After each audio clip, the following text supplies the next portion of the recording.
बिस्मिल्लाहिर्रहमानिर्रहीम। तो आज हम पढ़ेंगे सिंथेसिस ऑफ मेटाब्रोमोटोलिन। और मेटाब्रोमोटोलिन की सिंथेसिस किसी से होगी टोलिन से, यानी कि जो स्टार्टिंग मटेरियल होगा जो टोलिन से हमने क्या चीज़ बनानी है, मेटाब्रोमोटोलिन। अब टोलिन का तो आपको पता है ना कि क्या होती है, बेंजीन की रिंग होती है और उसके ऊपर एक सब्सिट्यूएंट लगा होता है जिसको हम कहते हैं मिथाइल। ये मिथाइल ग्रुप लगा हुआ है CH3। और जब मेटाब्रोमोटोलिन की फॉर्मेशन होती है तो ये मिथाइल ग्रुप तो यहीं का यहीं रहता है, लेकिन जहाँ पे क्या होता है ब्रोमीन अटैच हो जाता है। ठीक है, तो इसको हम कहेंगे मेटाब्रोमोटोलिन, यानी कि मेटा पोजीशन पे बेंजीन रिंग की मेटा पोजीशन पे क्या चीज़ अटैच है, ब्रोमीन अटैच है, और बाकी क्या आ जाएगा, टोलिन। अच्छा, ये जो इसका एक और नेम भी बन सकता है। देखो, फर्स्ट पोजीशन पे ये आएगा, सेकंड पे ये कार्बन 4, थर्ड पे ये 4 और 5 पे और ये 6। अब देखो, अब फर्स्ट पोजीशन पे bromine according to IUPAC rule. जो ये बी है ना, ये ए अल्फ़ाबेट में ये बी पहले आता है और एम बाद में आता है। तो हम पहले ये वाला सब्स्टिट्यूएंट लिखेंगे ना, 1 ब्रोमो वाला, फिर उसके बाद थर्ड पोजीशन वाला आता है 3 मेथाइल बेंजीन। ठीक है, और यहाँ पे अगर इस तरह देखा जाए तो इसका और नेम भी हो सकता है कि 3 ब्रोमोटोलिन, यानी कि थर्ड पोजीशन पे 1 2 3, यहाँ से अगर देखें तो ये थर्ड पोजीशन पे ब्रोमो लगा हुआ है, तो इसे हम कहेंगे 3 ब्रोमोटोलिन। ठीक है। अच्छा, अब नेक्स्ट है कि अब ये हम सिंथेसिस कर क्यों रहे हैं मेटाब्रोमोटोलिन की, इसकी क्या वजह है। केमिस्ट्री जब हम पढ़ रहे हैं तो केमिस्ट्री में हमें क्या ज़रूरत पड़ी हुई है कि मेटाब्रोमोटोलिन बनाएं और ये सब कुछ करें, तो उसकी वजह भी तो पता होनी चाहिए कि हम ये पढ़ क्यों रहे हैं। सबसे पहली वजह ये है कि ये की intermediate in the production of organic synthesis. जब भी हम कोई ऑर्गेनिक सिंथेसिस करते हैं तो ये मेटाब्रोमोटोलिन उस पर की इंटरमीडिएट होता है, यानी कि ये की इंटरमीडिएट के तौर पर काम करता है ऑर्गेनिक सिंथेसिस में। और ये फार्मास्यूटिकल इंडस्ट्रीज़ में यूज़ होता है, डाइज के तौर पर यूज़ होता है, और एग्रोकेमिकल में यूज़ होता है, और पेस्टिसाइड्स में यूज़ होता है।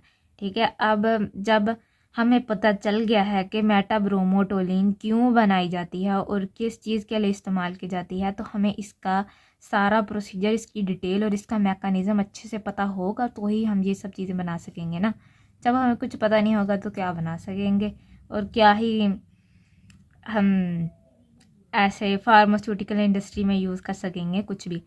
अच्छा, तो यहाँ पे आगे हमने स्टार्ट करते हैं, यानी कि सबसे पहले ये बात तो ये है कि हमने टोलिन क्यों लिया, मेटा क्यों यूज़ कर रहे हैं हम यहाँ पे टोलिन। तो सबसे पहली बात है कि जो टोलिन होता है ना, उसके ऊपर ये जो लगा होता है मिथाइल CH3 बेंजीन के ऊपर, यहाँ पे ऐसे ये जो लगा हुआ है CH3, ये क्या होता है, activating effect of methyl group. ये मिथाइल ग्रुप क्या करता है, ये एक्टिवेटिंग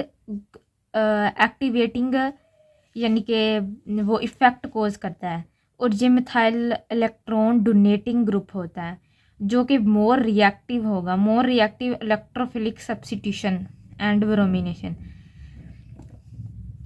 यानी कि जब यहाँ पर इलेक्ट्रोफिलिक सब्स्टिट्यूशन होगी ना, जब यहाँ पे इलेक्ट्रोफिल फाइल जनरेट होगा और उसकी जब सब्स्टिट्यूशन होगी तो ये उन सब चीज़ों के लिए ये ज़्यादा रिएक्टिव है। मतलब कि जो मिथाइल ग्रुप है ना, वो इलेक्ट्रोफिलिक सब्स्टिट्यूशन में ज़्यादा रिएक्टिव होता है। और इसकी जो रिगियो सेलेक्टिविटी है, मेटा फॉर्मेशन, अब यहाँ पे हमने मेटाब्रोमोटोलिन को फॉर्म किया है ना, तो इसको फॉर्म करने के लिए क्या किया था, ब्रोमिनेशन किया है, मेटा फॉर्मेशन किया है।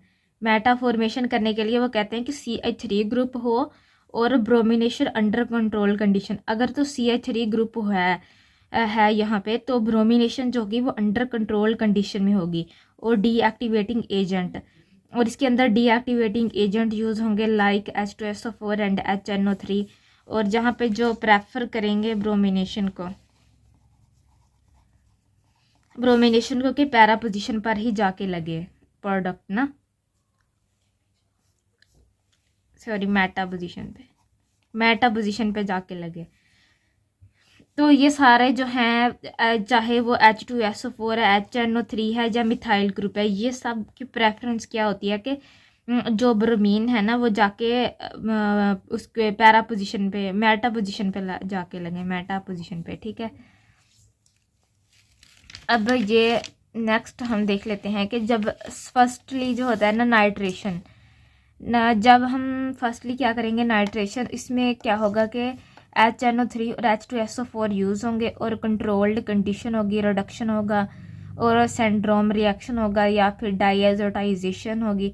डाईएजोटाइजेशन में क्या सेंड मेयर जो रिएक्शन है ना ये कर लें, या जो प्रेफरेबल है ना जो मोस्ट इसमें यूज़ होगा वो डाईएजोटाइजेशन होगा।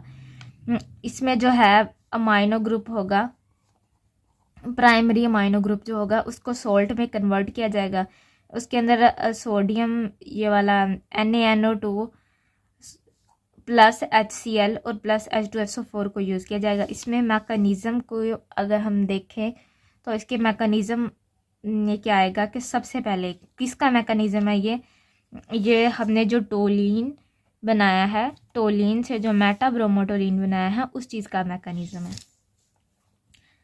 सबसे पहले टोलिन, ठीक है, टोलिन आपके पास आ गया, अपने पास टोलिन रख लें साइड पे, और अपने पास आपने टोलिन रख लिया। अब उसमें टोलिन ने क्या दो चीज़ें और ऐड करनी है, एक तो concentrated HNO3 concentrated H2SO4 add किया।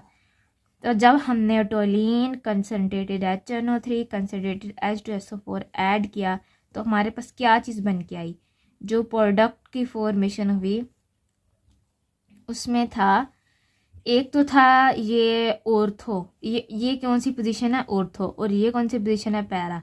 ऑर्थो पोजीशन पे जाके क्या लग गया नाइट्रो ग्रुप, और दूसरा क्या है पैरा पोजीशन पे जाके लग गया नाइट्रो ग्रुप। तो हमारे पास पैराटोलिन मेटा ये कैसे कहते हैं, ये कौन सी पोजीशन है, ये ऑर्थोटोलिन बन गया यहाँ पे ना, ऑर्थो पोजीशन पे जाके नाइट्रो ग्रुप लग गया, और यहाँ पे पैरा नाइट्रोटोलिन बन गया। यहाँ पे ऑर्थो नाइट्रोटोलिन था और यहाँ पे पैरा नाइट्रोटोलिन है क्योंकि ये पैरा पोजीशन पे लगा हुआ है। तो इस तरह से हमारे पास दो प्रोडक्ट बन गए, एक तो लिक्विड था, एक क्या था लिक्विड, और एक ये वाला कौन सा है पैरा वाला सॉलिड। अब इनका तो मिक्सचर बना, जब इन दोनों का मिक्सचर बना, ये दोनों अलग अलग थोड़ी पड़े हुए हैं, मिक्सचर ही पड़ा हुआ है ना, एक लिक्विड फॉर्म में है और एक सॉलिड फॉर्म में है, और इसमें वाटर भी है, वाटर की भी फॉर्मेशन हुई। अब इसका मैकेनिज्म देख लेते हैं कि नाइट्रेशन असल में होती कैसे है। सबसे पहले ये दोनों रिएक्शन लेंगे और इससे इलेक्ट्रोफाइल को जनरेट करेंगे, यानी कि ये दोनों कंपाउंड्स लेंगे और इससे इलेक्ट्रोफाइल को जनरेट करेंगे। सबसे पहले हमारे पास है HNO3 nitric acid. Nitric acid का को जब हम ओपन करके लिखेंगे उसका स्ट्रक्चर तो ऐसे होगा OH, और इसकी ऑक्सीडेशन स्टेट है +5, और ये जो है यहाँ पे क्या चीज़ है H2SO4। H2SO4 के अंदर यहाँ पे इसकी ऑक्सीडेशन स्टेट होगी +6। अच्छा, ये स्ट्रॉन्ग एसिड है और ये स्ट्रॉन्ग एसिड है। कैसे एसिड स्ट्रॉन्ग है as compare to nitric acid. यहाँ से क्या होगा कि ये वाला जो H2SO4 है ये स्ट्रॉन्ग एसिड के तौर पर काम करेगा, और ये वाला जो है ये बेस के तौर पर काम करेगा। है तो एसिड लेकिन यहाँ पे बेस के तौर पर काम करेगा। तो क्या होगा कि यहाँ से प्रोटॉन निकलेगा, H+ निकलेगा, ये यहाँ पे आ गया, इसके ऊपर नेगेटिव चार्ज। अब यहाँ पे क्या चीज़ होगी है कि यहाँ पे ये OH नेगेटिव बाहर जाएगा, यहाँ से OH नेगेटिव बाहर चल गया, इलेक्ट्रोलिटिक मतलब यहाँ पे रिएक्शन हुआ है, तो OH नेगेटिव बाहर चल गया, यहाँ से H+ आ गया बाहर, तो इसके ऊपर नेगेटिव चार्ज क्रिएट करके। तो जब फॉर्मेशन हुई तो क्या हुआ, यहाँ पे NO2 की फॉर्मेशन होगी, NO2+ की फॉर्मेशन होगी, सही है। अच्छा, फिर उसके साथ ये और क्या बन गया HSO4 नेगेटिव। ये देखो 1 2 3 4 ऑक्सीजन है और उसके ऊपर क्या है नेगेटिव चार्ज। यहाँ पे ये नेगेटिव चार्ज है ना, तो इसलिए। अच्छा, और सेकंड नंबर पे क्या चीज़ फॉर्म होगी, H2SO4, जो कि एज अ बाई प्रोडक्ट था। यहाँ से OH किया और यहाँ से H किया, बाई प्रोडक्ट फॉर्म हो गया। अब इसको क्या कहेंगे, नाइट्रोनियम आइन, और जे क्या है, एज अ इलेक्ट्रोफाइल वर्क कर रहा है यहाँ पे। अब यहाँ तक तो हमें पता चल गया कि मतलब कि इलेक्ट्रोफाइल की जनरेशन होगी। अब नेक्स्ट क्या है कि यहाँ पे लेंगे हम CH3 और बेंजीन, मतलब कि टोलीन। टोलीन के ऊपर ये जो नाइट्रोनियम आयन इलेक्ट्रोफाइल हुआ था, ये न्यूक्लियोफाइल है, ये इलेक्ट्रोफाइल है। इलेक्ट्रोफाइल ने जाके इसके ऊपर अटैक कर दिया। इसका जो एक हाइड्रोजन होता है ना, वो बाहर निकला होता है। वो हाइड्रोजन क्या करेगा, जब यहाँ पे ये जो N का पॉजिटिव चार्ज है ना, ये यहाँ पे होगा सारे में रिंग में ना, तो जब ये हाइड्रोजन है ना, ये इसकी तरफ यहाँ पे अट्रैक्ट होगा और इसको कंपनसेट कर देगा, इस चार्ज को। जब ये कंपनसेट कर देगा ना, और इस चीज़ को क्या कहते हैं, अल्फा कम्प्लेक्स, ठीक है। और जहाँ पे ऑर्थो पोजीशन पे नाइट्रो लग जाएगा, हाइड्रोजन जहाँ प्रोटॉन की फॉर्म में बाहर प्रोटॉन की फॉर्म में आ जाएगा, ठीक है।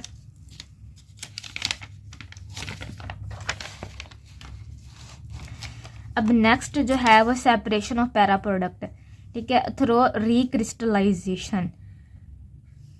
नहीं, एक मिनट रुको, यहाँ से, अच्छा यहाँ पे थर्ड पोजीशन पे ये जो प्रोटॉन बना है ना, रुको, जहाँ पे ये जो प्रोटॉन बना है, इसका एक और यहाँ से देखो, ये तो ऑर्थो वाला प्रोडक्ट बना है। अब मेटा दूसरा पैरा वाला प्रोडक्ट भी तो बनाना है ना हमने, उसके लिए भी वही सेम, वो जो NO2 है जाके अटैक करेगा इस पोजीशन पे, पैरा पोजीशन पे। यहाँ पे एक हाइड्रोजन है, वो बाहर चला जाएगा, ठीक है, वो बाहर चला जाएगा एज अ प्रोटॉन, और जहाँ पैरा पोजीशन पे आके लग जाएगा NO2 nitro group, nitronium ion जो था ना, वो यहाँ पे आके लग जाएगा। और ये जो प्रोटॉन है, ठीक है, अब इसका क्या है, इसका क्या होगा, क्योंकि अब देखो, अब रिएक्शन के अंदर अभी तक HSO4 मौजूद है, ठीक है। वो क्या करेगा, इस H के साथ रिएक्शन करेगा, ठीक है, और हमारा ये वाला H जहाँ के यहाँ पे ऐड हो जाएगा, और यहाँ पे H2 बन जाएगा, H2SO4, ये नेगेटिव चार्ज यहाँ से हट जाएगा, H2SO4 बन जाएगा। और ये एज अ कैटलिस्ट यूज होता है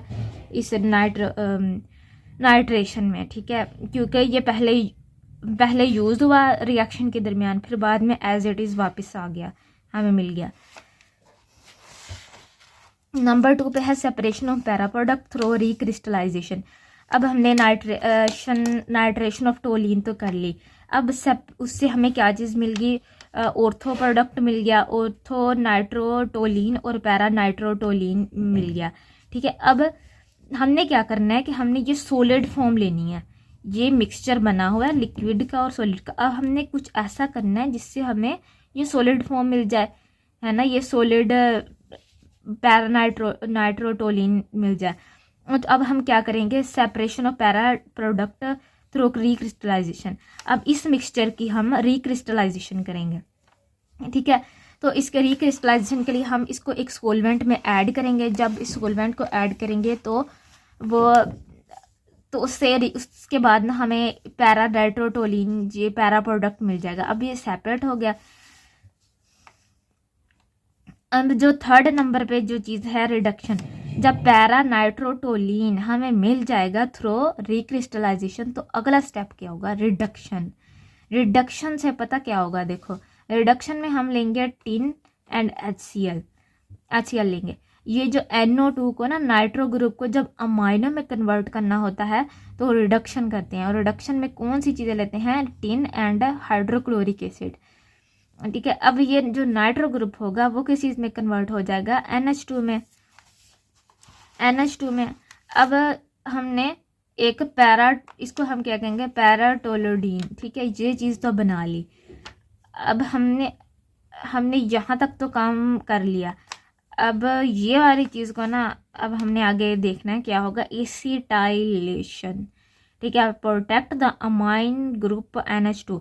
अब ये जो अमाइनो ग्रुप है ना, इसको हमने अमाइन ग्रुप है ना, ये जो, इसको प्रोटेक्ट कर रहा है ताकि हम अनवांटेड साइड रिएक्शन से बच सकें, ठीक है, और इम्प्रूव सोलिबिलिटी को इम्प्रूव कर सकें, ताकि यहाँ से और कोई साइड रिएक्शन ना हो। इसको पहले इसकी प्रोटेक्शन कर लें, फिर आगे जाके इसका वो करते हैं काम।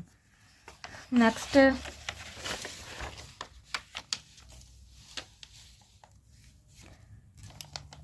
अब प्रोटेक्शन जो है इसकी, उसमें क्या कहते हैं वो होगा CH3 होगा और एन, ये अमाइन ग्रुप यहाँ पे लगा हुआ है, मिथाइल भी अमाइन भी। अब इसकी की है प्रोटेक्शन। प्रोटेक्शन के लिए क्या चीज़ यूज़ करते हैं, acetyl chloride.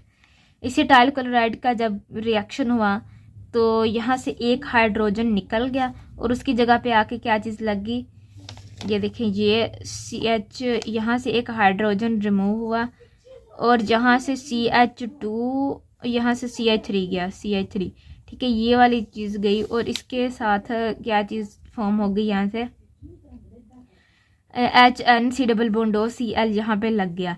Para-methyl acid analyte, हाँ, पैरामिथाइल एसिड एनालाइड फॉर्म हो गया। और जब ये चीज़ फॉर्म हो जाएगी, अब नेक्स्ट क्या चीज़ करेंगे, नेक्स्ट करेंगे ब्रोमिनेशन। अब ब्रोमिनेशन क्यों कर रहे हैं, देखो यहाँ से ये जो नाइट्रोजन के ऊपर लोन पेयर है वो रिंग के अंदर भी जा सकते हैं और यहाँ पे भी रेजोनेंस कर सकते हैं, रिंग के अंदर भी रेजोनेंस कर सकते हैं और यहाँ पे भी रेजोनेंस कर सकते हैं। अच्छा, यहाँ पे जो ब्रोमिनेशन करेंगे उसमें Br2 ऐड होगा और एसिटिक एसिड ऐड होगा, ठीक है, इनकी मौजूदगी में ब्रोमिनेशन होगी। अब ब्रोमिनेशन में क्या है कि ब्रोमीन ऐड करवाना है, ब्रोमीन ऐड करवाया, नीचे सारा कुछ वैसे लिख दिया और यहाँ पे Cl था, अब यहाँ पे Cl रिमूव करके क्या चीज़ फॉर्म होगी, CH3, ठीक है। तो यहाँ पे ये जो CH3 फॉर्म हो गया और ये Br लगा दिया हमने, ये वाली चीज़ उतर जाएगी ना यहाँ से उतर जाएगी और इसकी जगह पे ये वाला आके लग जाएगा, ये वाला यहाँ से फॉर्म हो जाएगा।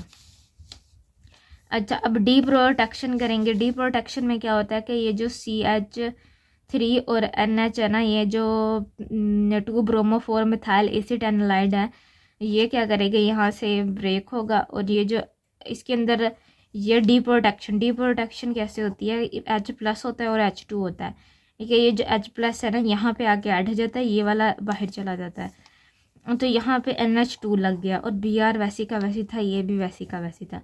नेक्स्ट हम क्या करेंगे, डाई एजोटाइजेशन। डाई एजोटाइजेशन में क्या होता है कि NaNO2 + HCl, इसको हम क्या कहते हैं, डाई एजोटाइजेशन। जहाँ से मेटाब्रोमोटोलिन था ना, उसको हमने यही बनाना था, मेटाब्रोमोटोलिन। अच्छा, ये NH2 को किस में कन्वर्ट कर दिया, N ट्रिपल बॉन्ड N में, पॉजिटिव है ये चार्ज, और इसको फिर H3PO2 के साथ इसका रिएक्शन करवाया, इसको हीट किया, देन हमारे पास क्या चीज़ फॉर्म होगी, मेटाब्रोमोटोलिन। यहाँ पर एक ये छोटा सा मैकेनिज्म दिया हुआ है, मैकेनिज्म ऑफ डाई एजोटाइजेशन। अच्छा, जब डाई एजोटाइजेशन करते हैं तो फर्स्टली क्रिएट डाइजोनियम साल्ट। जैसे कि हमारे पास क्या चीज़ है, जहाँ पे अमाइन ग्रुप है, उसके अंदर NaNO2 और HCl को ऐड किया, 0 डिग्री सेल्सियस टेम्परेचर था, तो ये चीज़ हमारे पास फॉर्म होगी diazonium salt with Cl- chloride ion के साथ। सबसे पहले मैकेनिज्म स्टार्ट होता है यहाँ से कि हमारे पास हमने ये दो चीज़ें लेनी हैं और इससे हमने इलेक्ट्रोफाइल को जनरेट करना है। Na था और ओ ये जो NO2 है ना, उसको जब ओपन करके लिखेंगे, ओपनली उसका स्ट्रक्चर कुछ इस तरह का होगा। यहाँ से नेगेटिव चार्ज, उसके साथ HCl लेंगे, नेगेटिव चार्ज जाके HCl पे अटैक कर देगा, यानी कि इसकी प्रोटोनेशन हो जाएगी यहाँ पे, और प्रोटोनेशन नहीं, प्रोटोनेशन हो जाएगी, और यहाँ पे OH इसके साथ जाके बॉन्ड बनाएगा और यहाँ पे N डबल बॉन्ड O बन जाएगा, ठीक है, ये वाला, यहाँ से ये वाला O और ये वाला H, और बाकी ये वाला बाहर NaCl बन जाएगा। और एक और HCl जो होता है उसके अंदर, रिएक्शन के अंदर, वो क्या करता है, अब अभी तक हमें NO2 तो नहीं ना, ये वाली फॉर्म तो नहीं ना मिली, अब इसको बनाना है, ठीक है। अब HCl एक और ऐड किया, उसके अंदर क्या हुआ कि यहाँ पे जो H था ना, इसके अंदर ये वाला H, इसके साथ एक और H जाके लग गया, ये H2O बन गया, बाकी सारा कुछ वैसे का वैसे। अब H2O का अब रिमूव करना है, ये गुड लिविंग ग्रुप है, यहाँ से रिमूव हो जाएगा वाटर, तो जब वाटर रिमूव हो जाएगा तो क्या फॉर्म हो जाएगी, बाकी ये चीज़ रह गई N डबल बॉन्ड O, इसको हम कहेंगे नाइट्रोसोनियम आयन, और प्लस क्या हो जाएगा, वाटर रह जाएगा।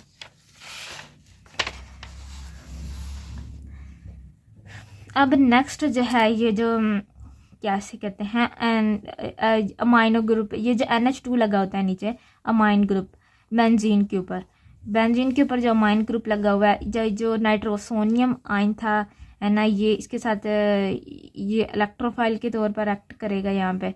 तो और ये जो NH के लोन पे है ना इसके साथ एक्ट करेंगे, रिएक्ट करेंगे, और यहाँ पे ये जो है ना इसके साथ जाके अटैच हो जाएगा, और कोई बेस आएगी वो इसके ऊपर नाइट्रोजन के ऊपर अटैक करेगी।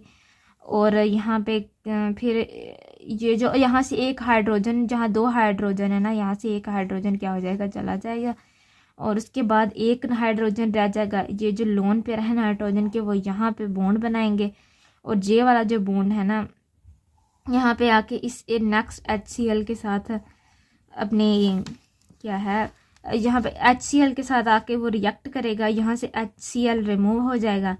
ठीक है, जब Cl रिमूव हो जाएगा तो ये जो ये वाला यहाँ से ब्रेक हो जाएगा ना, ये वाला बॉन्ड, इसके साथ ये जो H, ये OH यहाँ पे आगे लग जाएगा। देखो ये O और H बन गया, यहाँ पे O तो पहले का था, H आके ये वाला साथ लग गया उसके। फिर यहाँ पे क्या चीज़ हुई कि यहाँ पे H रह गया और यहाँ पे डबल बॉन्ड बन गया। ये देखो यहाँ पे डबल बॉन्ड बन गया, N का वैसे रह गया। अब ये जो हाइड्रोजन था अब इसने बाहर जाना है। अब इसने क्या करना है कि ये वाला अपना इलेक्ट्रॉन इसको नाइट्रोजन को दे देना है और ये बाहर चला जाएगा। जब ये बाहर जाएगा तो पहले ही रिएक्शन में Cl नेगेटिव पड़ा हुआ है, तो जाके उसके साथ अट्रैक्ट ये Cl नेगेटिव आके हाइड्रोजन को ले जाएगा और ये दोनों बाहर हो जाएंगे, मतलब कि ये दोनों साइड हो जाएंगे। अच्छा, तो ये यहाँ पे क्या होता है, फिर नाइट्रोजन ये सब चीज़ें रह जाती हैं, और फिर एक HCl आता है। HCl क्या करता है कि वो फिर से इसके अपना प्रोटॉन देता है। ये ओ जो है ना H यहाँ पे इसके H के साथ यहाँ अटैच होगा और इसको ये Cl बाहर चला जाएगा। इसके जाने से क्या होता है कि ये जो OH था ना, ये OH जब ये वाला H और ये वाला H इकट्ठे होंगे तो ये OH2 बन जाएगा। OH2 बनने के बाद OH2 बनने के बाद ये यहाँ से OH2 बनने के बाद ये क्या बन गया, वाटर। OH2 यानी कि water group good leaving group है, तो ये यहाँ से रिमूव हो जाएगा। ये वाले 2 लोन पेयर आके यहाँ पे बन जाएंगे और इस तरह से हमारे पास ये वाली चीज़ फॉर्म हो जाएगी और वाटर भी साथ में फॉर्म हो जाएगा। तो ये एक छोटा सा वो था डाईएज़ोटाइजेशन का लेक्चर। ओके, अल्लाह।